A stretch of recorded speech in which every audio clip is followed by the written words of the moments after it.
jadi aku kemarin kena bakteri langka, apa namanya itu semacam kayak COVID zaman now gitu. Jadi obatnya ya kayak obat COVID gitu.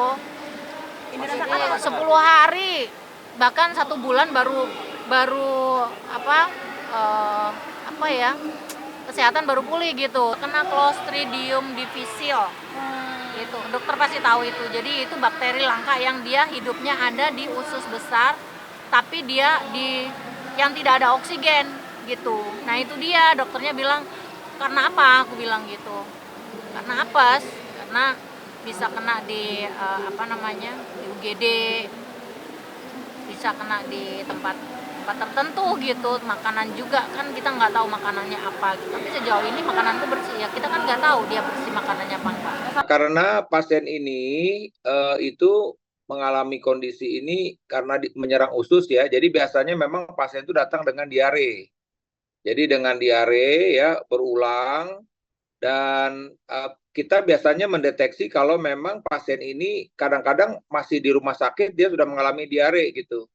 Nah, ketika kita tahu bahwa ini pasien mendapatkan antibiotik dalam dosis yang cukup besar dan cukup lama, biasanya kita duga, oh ini jangan-jangan karena terkait adanya kuman Clostridium difficile ini. Waduh, nggak karu-karuan udah. Saya kan makannya sehat, olahraganya sehat, pol, stamina oke gitu. Jadi yang diserang adalah pencernaan, obesitasnya nggak bagus, kram, kejang, menggigil, keringetan. Tapi kalau aku menggigil masih sekarang, keringetan juga masih kadang-kadang, tapi nggak intens gitu.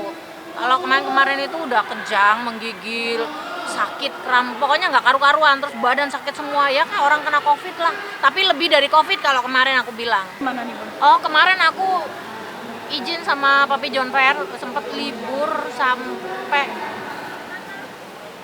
sebulan. Aku nggak ada kegiatan TV karena memang kenyataannya aku lagi kemarin di rumah sakit gitu. Jadi keluar masuk akhirnya kena lah, dicek PCS-nya di darah, aku nggak apa-apa gitu, normal semua.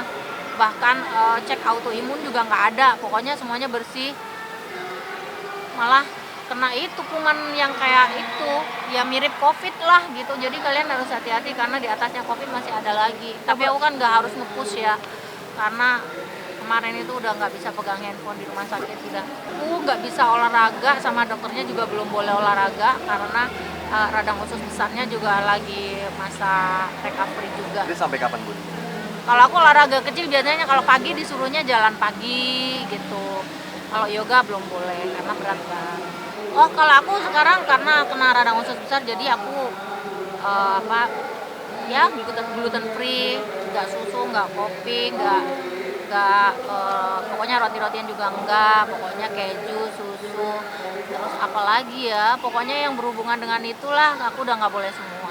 Kalau ini memang infeksinya cukup berat ya, pasien biasanya memang akan mengalami kondisi yang lemah sekali karena sejatinya ini kan adalah infeksi ya, jadi infeksi bakteri, jadi pasiennya itu bisa peningkatan sel darah putih, demam ya, kemudian ya diare tadi ya, bisa mengalami dehidrasi, dan tentu kalau tidak ditangani dengan baik, perlukaan itu akan menyebabkan bisa aja pasiennya mengalami buang air besar berdarah, bahkan sampai kalau yang fatal itu bisa mengalami kebocoran usus gitu, walaupun itu jarang terjadi. Iya, biasanya ini makanya memang nggak neko-neko ya, nggak macam-macam ya, mungkin lagi apes saja kata dokternya ya, jadi kena bakteri itu ya. Mudah-mudahan kedepannya lebih hati-hati lagi, mudah-mudahan nggak kena lagi. Jadi sekarang lebih ditata lagi aktivitasnya.